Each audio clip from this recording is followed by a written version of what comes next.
queen of user research, legend of experimentation. Els here to talk about the fundamentals of user research, UX, AI myths. Everything is bad if you do it wrong.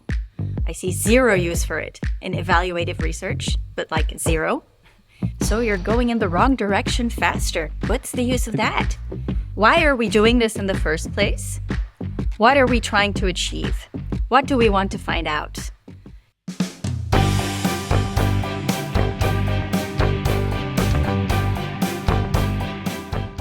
Welcome to a new episode of No Hacks Podcast, where we explore the ins and outs of optimization, whether it's for your online presence or personal habits. Today, I'm thrilled to be joined by someone who is truly a powerhouse in the world of user research and UX, Els Aerts. Els is the co-founder of AG Consult, and with her no-nonsense, data-driven approach, she has spent years helping companies make smarter decisions. She's here to talk about the fundamentals of user research, UX, AI myths, and some real-world insights. Before we start, I want to invite you to go to nohackspod.com/follow and just follow this podcast, rate it, review it, whatever you want to do. But yes, please do that. Els, it's so great to have you back on the podcast. Thank you. It's great to be back. I really enjoyed our first conversation, so I'm looking forward to diving deeper this time. Can't wait. So let's start with the evolution of user research. And you're someone who really has had a very successful career. Can we talk about how user research methodologies have changed and evolved? Absolutely. I've been doing this for a long time. That also gives me the benefit of knowing what we had at the beginning and appreciating what we have now. I come from a time, oh my God, it sounds like I'm doing a fairy tale. Like once upon a time, oh my God, I come from a time, young people, I come from a time. But you know what seriously. Else? It's all about the storytelling. That's what everyone says. So I come from a time from before Google Analytics even. This is hard to imagine for some people, but we didn't have a lot of analytics in the beginning of the web, which is when I started in the web. This was the 1990s. Yes, this was the previous century. A lot of what we had was qualitative research. So there was user testing, moderated user testing, interviews. Of course, there were surveys, but there weren't all the survey capabilities that we have now. You couldn't really target surveys surgically, basically, like you can now, like trigger it at a certain scroll depth or a certain behavior, pages, etc. There was no big scale unmoderated user testing. None of this existed. And I'm happy with some of the additions. I'm less happy with others. But all in all, I think having all of these extra tools just creates more value in your toolkit. And the expertise remains the same. You always have to know which tool to pick for the right research question. So I'm just grateful that my toolbox has basically expanded. So does that mean your work is now easier than it was when you got started? This is lovely. Yes and no. Yes, in the sense that thanks to AI, which we're both big fans of AI, thanks to AI, a lot of the extremely repetitive work, that's gotten a lot faster. Somebody in my team just recently said, oh my God, it's like I've got my own intern full time. Apologies to all interns listening. You are valued and loved. But yeah, AI can take away a lot of that repetitive work, and AI can be a great sparring partner. Like if you're thinking of research questions, to rubber duck with AI if you don't have anybody else to rubber duck with in real life. But it doesn't take away the fact that you still have to have the expertise and know in the end what are the right questions to ask? What is the right order to ask them in? Is this the right research method? And to really also check whenever it says something as an analysis, because I find this is still a field where it's a bit dicey sometimes, to really check whether the insights it tries to give you, whether they're really real, because AI does have a tendency to hallucinate a bit. It really, if you don't keep does. it in check. So you have to know what to use it for and what not to use it for. Has it gotten easier? I would say it's gotten more interesting.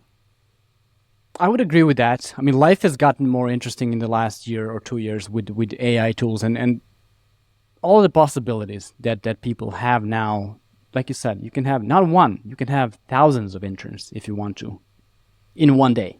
And if that's not crazy, I don't know what is. The way I see AI and building with AI, because that's what I've been doing lately, if what you're building, if your process or your tool doesn't work without AI, don't add AI to it.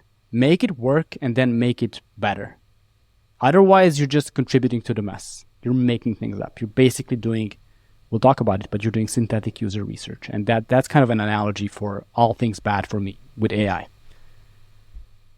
So over the years, what is the one major change in how user research is done? Let's not talk about AI, but one major change you have witnessed and you had to adapt to. Major change.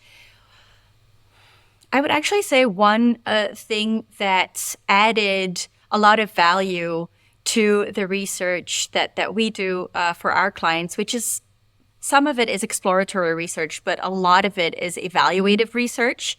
So research in how to optimize, how to improve existing solutions, existing products, existing websites, etc. And that is really the surveys I talked about earlier. The surveys that you can really target to a precise audience, a precise point of their customer journey. And if you then ask the right question, the insights you get are just gold.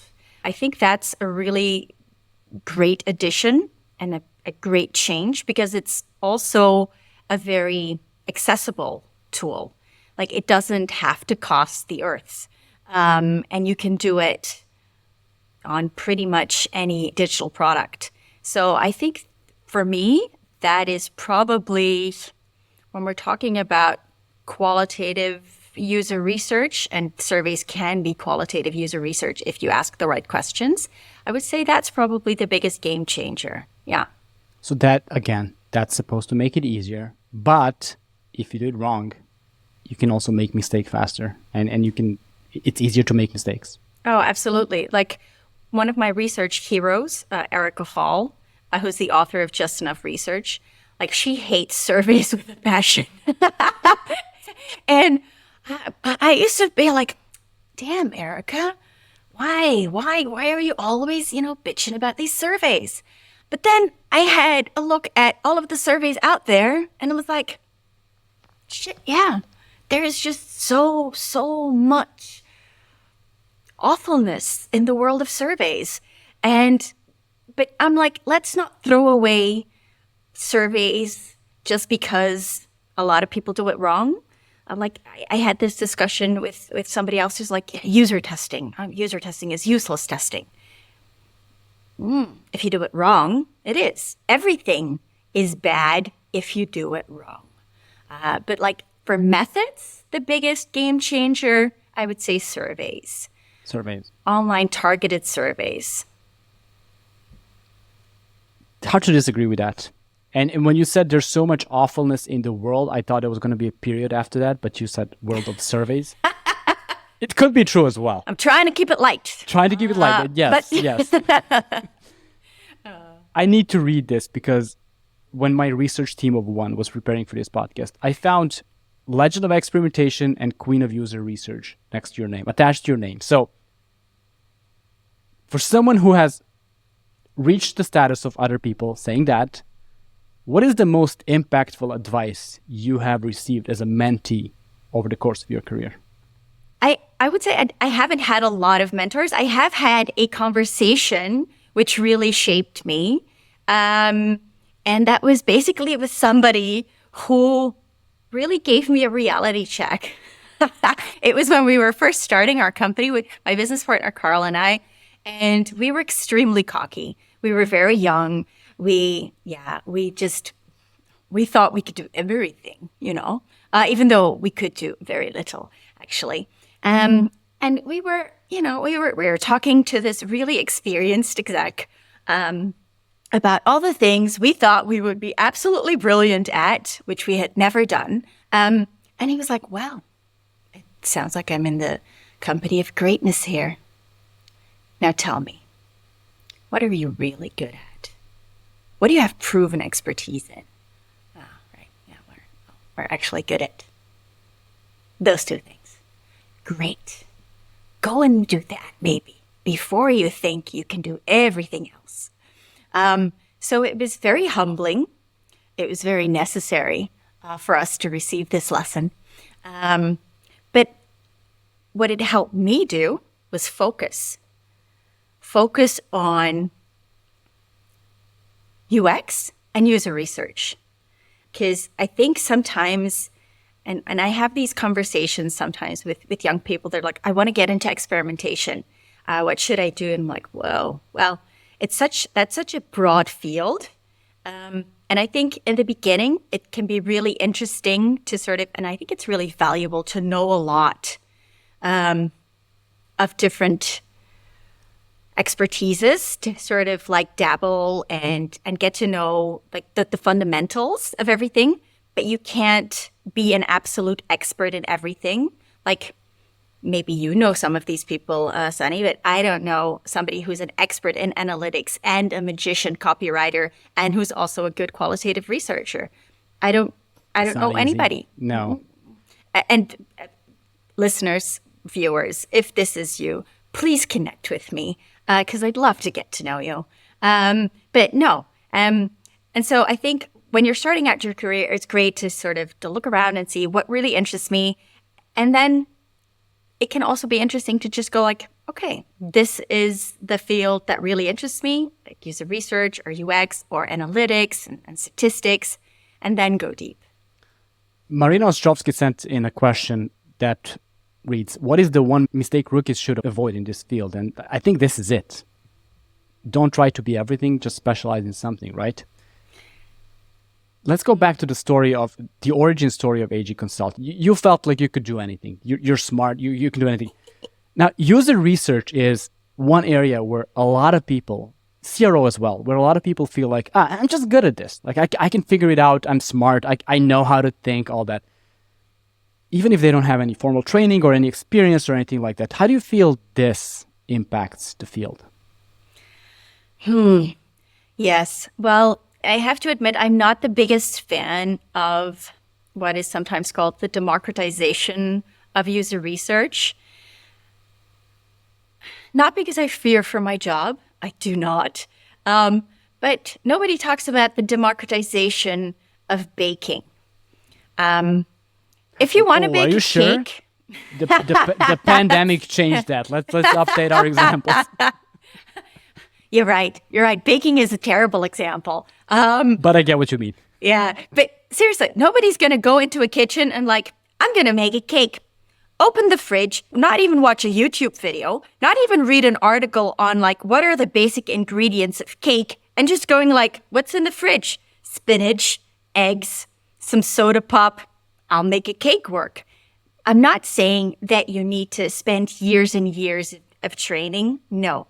But I do think having a basic background is very important to know, what are some fundamentals when you are setting up a survey? What are some fundamentals what are do's and don'ts when you ask questions? Because if you do it wrong, this can be very bad. Like, I don't think any company would be like, intern, great to see you because AI broke down. Could you do our Google Analytics setup? Could you do our Adobe Analytics setup? Because you're like, easy, right? Yeah, if you want every event, fired twice, good. It'll get you wrong data. And that is what happens if you do user research and you don't have any background, you don't have any training. And I would say, educate yourself. There's a whole interweb out there for you. NN Group, Nielsen Norman Group, still an amazing source of information for anything on user research, as far as I'm concerned. Just Enough Research by Erica Hall, excellent book. Rocket Surgery Made Easy, Steve Krug, a classic. There are some really good resources out there. And yes, they've been out there for a while because you know what? Talking to people is still talking to people. Getting down to those fundamentals, that actually hasn't changed very much. So basically no winging it when it comes to user research. It's a very dangerous thing to just try to, hope and do it well on the first try. You know what? Someone described what you just talked about. A friend of the podcast, Tracy Laranjo, described something like that as no hacks mindset in a conversation we had.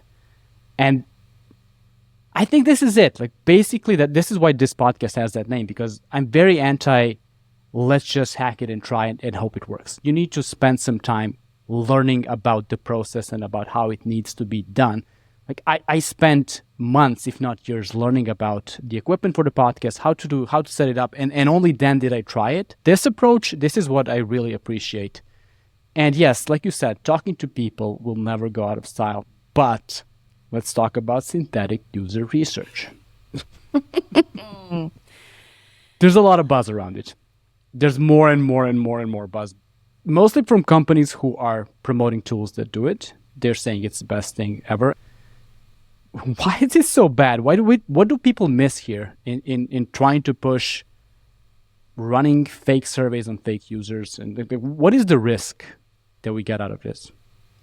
I think synthetic users is taking AI just that step too far. I see zero use for it in evaluative research, but like zero, because you can't ask an AI to pretend to be a user of a certain tool. That just does not work. I don't believe in it. You will never get the same insights. You will never get the frustration that a real user feels. And we've experimented with this. Whenever you ask AI these things, they come up with very general and very broad problems that are the problems of every tool. Yeah. And that is like exceptionally unhelpful if you're out there looking for things to really improve, because they will just spew, generic stuff at you. And that is actually not helpful at all. I don't do market research. It's not my expertise. Can it be interesting for market research? I don't know. I'm not gonna say anything about that because I'm not a market researcher. That's not what I do. Evaluative research, hard no, like really, really hard no. Exploratory, I'm willing to give it a go, but I'd really want to have it next to some solid data from real people to be able to compare it to, because we're not going to sell it to the synthetic users, are we? We're going to sell it to the real users. How do we know that? How do we know what the future holds? Well, if there's a future product made for synthetic users, then absolutely do your research with synthetic users. So, and good luck with that and leave me out of it. But no, so I'm just wary of the validity of the insights. And the thing is, people are like, yeah, but it saves so much time. They're like, yeah, so you're going in the wrong direction faster. What's the use of that? I'm appreciative of the fact that you want things to move along at a certain pace. I totally agree with everyone who says like, oh, we don't need a 6-month research project. No, you don't. You don't need to do 6 months of research. But to only use synthetic users to save time so you can make your sprint planning, maybe no. But that's just checking a box without knowing if the result is what you want it to be. And the biggest issue for me is if you're going to have, let's say, good synthetic users that represent your user base properly, You need so many real users to train that AI data Absolutely. on that you don't need AI and synthetic users. That's the catch-22 with synthetic users for research for me, and that's why I don't think it will ever be useful. Follow up there. What if a client says, I want this research to be done faster, can you use synthetic users? I know you'll say no, but what is the exact response? Why? Why are we doing this in the first place? What are we trying to achieve? What do we want to find out? And are you serious about wanting to find this out? Or indeed, are we just ticking a box? Because if we're just ticking a box and we're doing research theater, this is not something I want to be involved in. Research theater is such a cool name for this. It's exactly what you said there, just ticking the box. I'm like, no. I had a conversation about this recently as well with a client who came to me with a research question. And I was like, actually, the best way to find this out is A/B testing. Yeah, but it would have to be a runtime of 3 weeks, and we want to launch it sooner. Can you do user testing? No, because this is not a user testing research question. This is not a qualitative question that you're asking me. So can I do this? I could, but I won't, because no. The integrity. You have to, I respect that so No, much. That is integrity, because there are people who would say yes and take the money. Let's talk about some real ethical risk and the consequences this could have using only synthetic users. Because it's not just about, hey, it's going to get you going in the wrong direction. There could be actual consequences of this. What are some of the examples there? If your synthetic users are going to have any value, then they will have to really be representative of your actual users, and they will also have to be representative of the diversity of your actual users. Something that also in user research without AI very often gets forgotten. So that's not purely an AI issue. But so that's one of the things. I'm very uncomfortable with the thought that anybody would think that real humans are that easily replaceable. I still see AI as a great assistant to help you with repetitive tasks, the rubber ducking, but not as a real research subject. What are things you're thinking of? I'm thinking, well, it could lead to you making a decision that's going to leave out an entire group of users who are not going to be able to use your product in a good way or understand it or whatever it is, just because some processor told you to do that. I think there are more consequences to synthetic user research, terrible consequences it could lead to in the long run than there are benefits.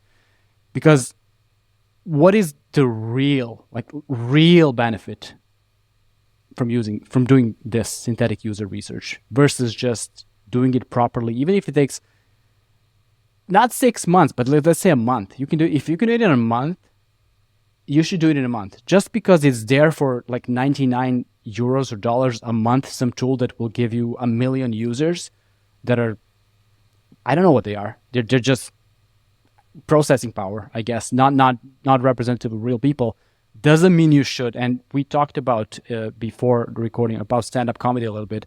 Louis C.K. had a bit where he said, just because it's there doesn't mean you need to use it. And he talked about why people are always online plugged in and complaining about the internet going off on the planes. Just because it's there, it doesn't mean you need to be using it all the time. And this is where I am with synthetic user research.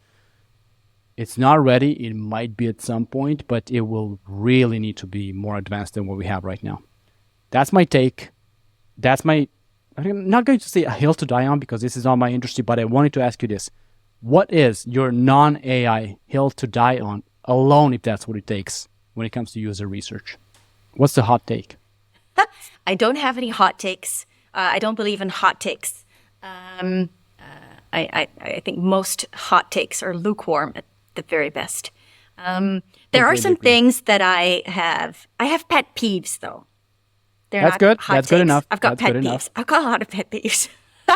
People who know me well know that they only have to mention the word focus group around me to sort of to get me going. Like, focus group is market research. A focus group is not UX research. I mean, when's the last time you gathered around a group of people and sat in front of a laptop and did anything together? No. So if you're evaluating a product or an interface, a focus group, rarely a good idea. That's not the way. No. I'm also not the biggest fan of personas. Yeah, I know. How do they tie in with the synthetic users, though? Well, is it kind of a similar thing? Yeah, and the thing is that what I probably dislike about personas is that this idea that a person can be identified by, you know, your gender, your age, where you live, whether or not you have a pet, you know, is for an early adopter or all of that stuff. Your behavior on a website, on an app, your expectations of a product are not determined by any of those characteristics. They're determined by, what do you want from this product? What do you want from this service? What do you know about this already? What is your level of expertise in this field, for example? So this is why I don't like these personas, like the people. I'm more of a top task user researcher. I'm more of a jobs to be done user researcher. And while I have some sympathy that personas, if they're done right, can be helpful to talk about these tasks in a broader setting that doesn't just include user researchers. But then they have to be really based on research. And then basically the tasks or the jobs to be done should be brought to the fore a lot more than, you know, Jenny, the early adopter. I'm not going to go on a rant, but I could about personas because I think 99% of cases they're completely made up and useless. And why do I care if a 35-year-old cat owner from Oregon is going to be into my product or not? Like, how does that help me do anything when it's jobs to be done? Like, for example, this person or this persona needs a tool to help them with their accounting because they don't have time for it. Like, now you know what you're talking about. Personas with like someone with a lumberjack shirt who is into digital marketing, which is something that I saw in a document recently. Please stop, everyone. Just let's stop.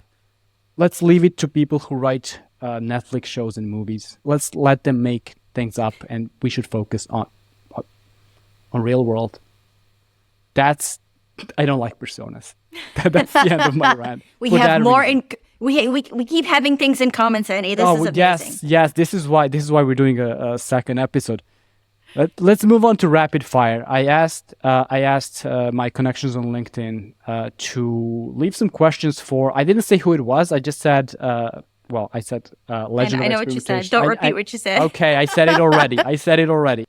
And there are some very interesting questions. So let's try to answer them in 10 to 20 seconds each.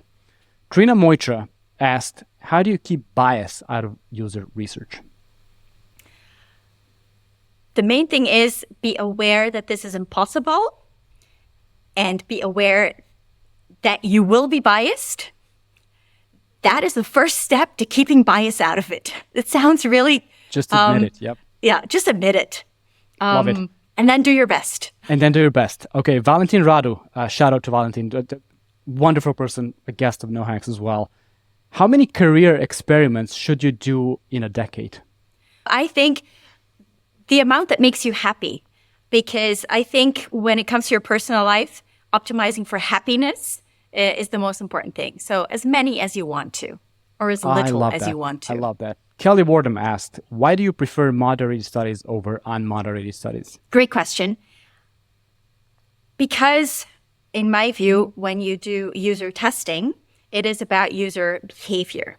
And you don't always know exactly why a person is doing something when they do something. I mean, I don't know about you, but sometimes you can watch I can't do this in 20 seconds. So this is not, I'm sorry. It's fine. This is not a rapid fire question anymore, Kelly. Duh.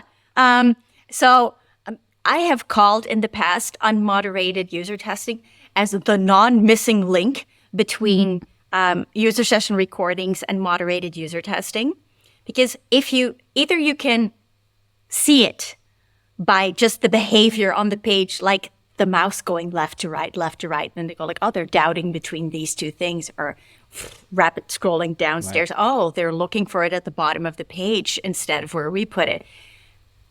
But why would you need the unmoderated sessions?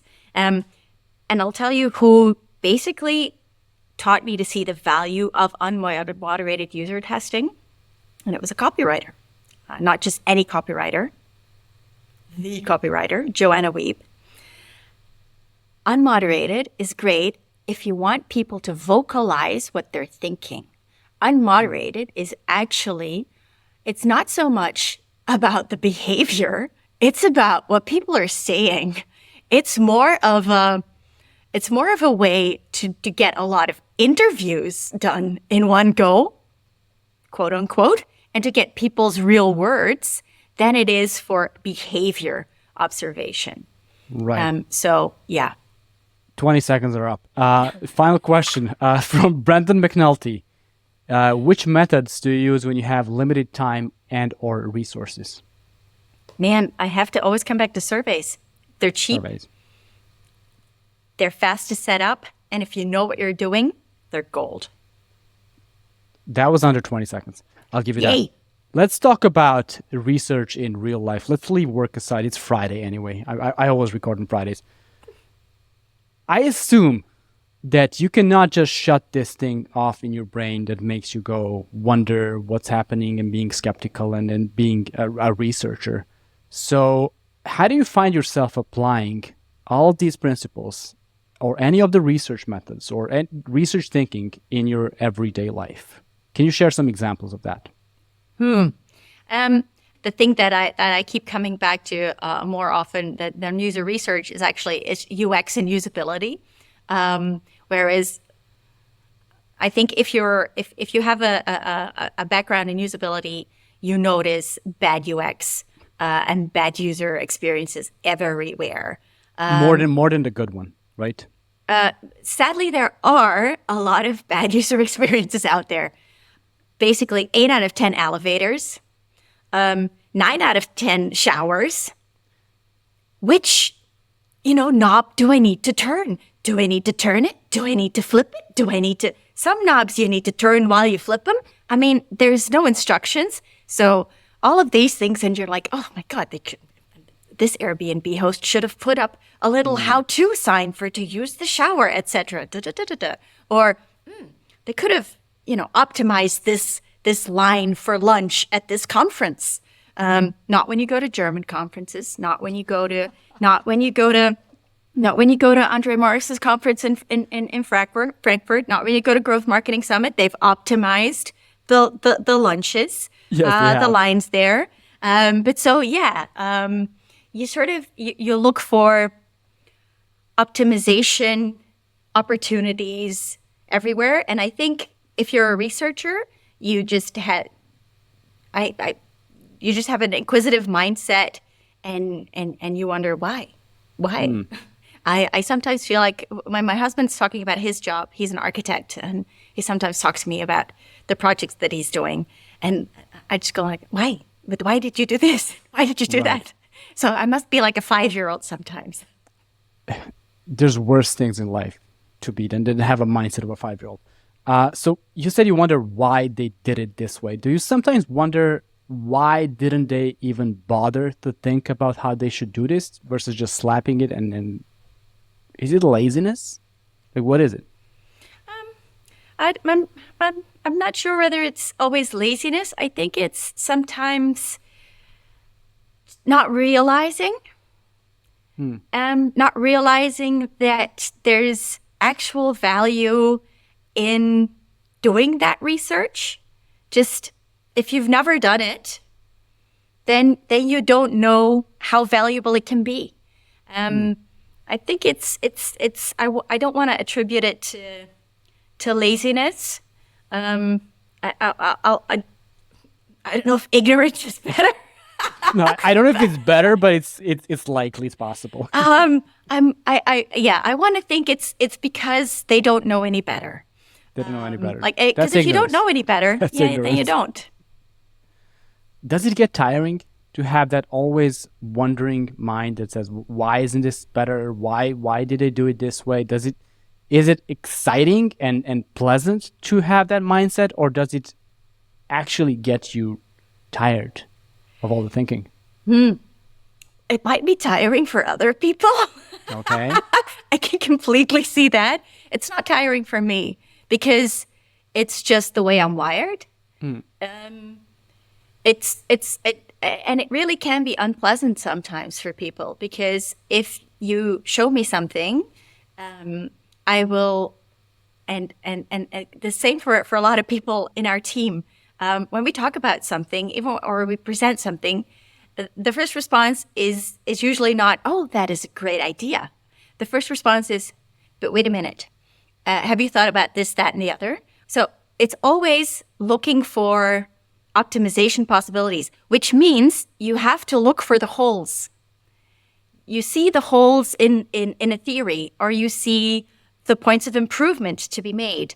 And I've actually had to learn to not just point out the holes, but to also acknowledge like all of the good stuff, because obviously this is very important, and it's also something, of course, and I understand that it's very important to hear that you're also doing well. But it's not tiring for me, but I'm sure I can be very tiring for other people. You know, the let's call it negative feedback, even though it's not negative, finding holes in an idea or concept, it's a good thing. It's the best kind of feedback you can give. But let's say negative versus positive. I never cared for positive feedback in my life. When I'm doing some in work specifically, I don't care. Like, if it's good, I don't want you to tell me it's good. I don't need praise or being tapped on the back. Tell me what's wrong with it so it can be better. Like, this is literally the only, every time I ask for feedback, and you know, we talked about a secret project that we'll launch very soon. I want to know what's bad about it so I can eliminate the bad parts. I don't know. It's easy to insult people these days by giving them feedback that seems harsh or negative when you're just trying to make their work better. Does that make sense at all? I do think that for a lot of people, getting praise is very important as a validation of their work.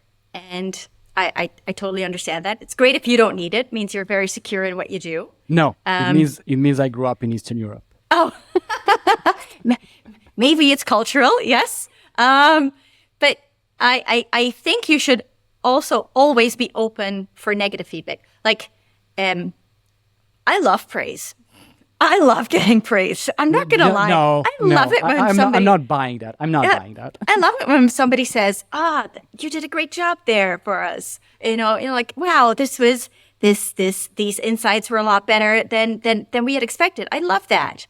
I also love when, you know, I've done a talk or we've done a project and I'm like, it's good.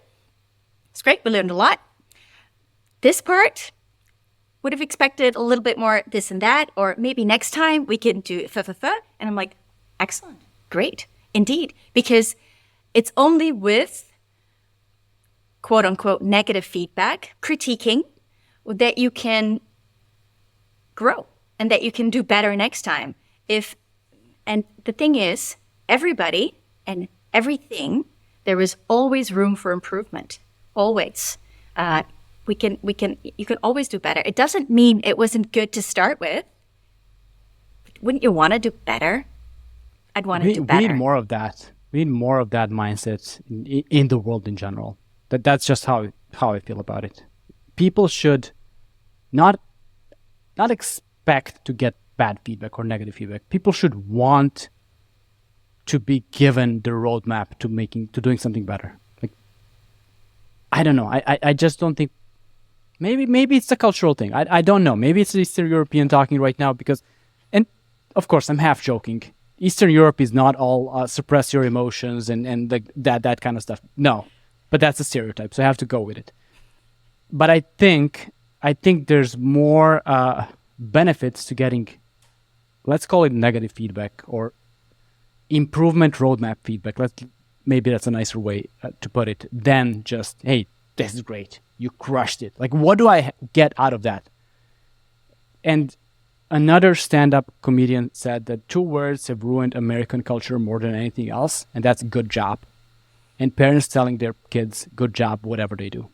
I was a lifeguard in the US years, not the 90s, but almost 90s. And the number of times, I thought it was a joke before I got there.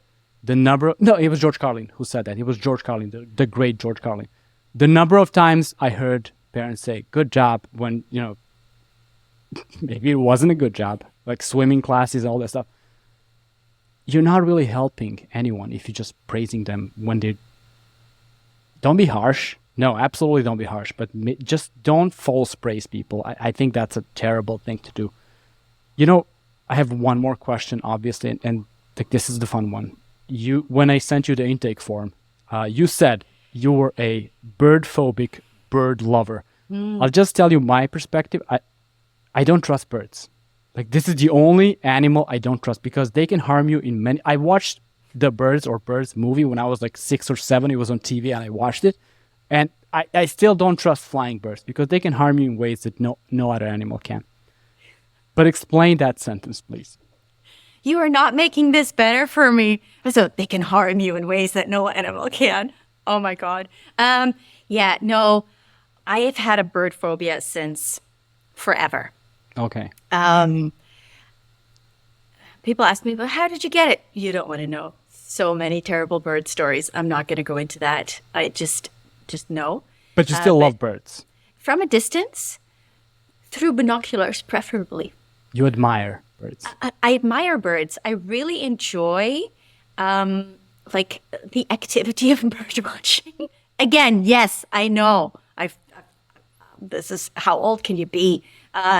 Old enough to enjoy bird watching. No, it's had a comeback. Like it definitely had a yes, for sure. Like baking, bird watching. So I really enjoy bird watching. So I'm lucky enough to have a garden, and when I hear we have a woodpecker, or we have actually a family of woodpeckers, and I hear like the tap tap tap, and I'm like, I get my binoculars out and I'm like scanning the canopy for where is this woodpecker. I know where he is now. He's got his favorite spot there. And so I love bird watching. And I hear a call and I'm like, oh, I know this.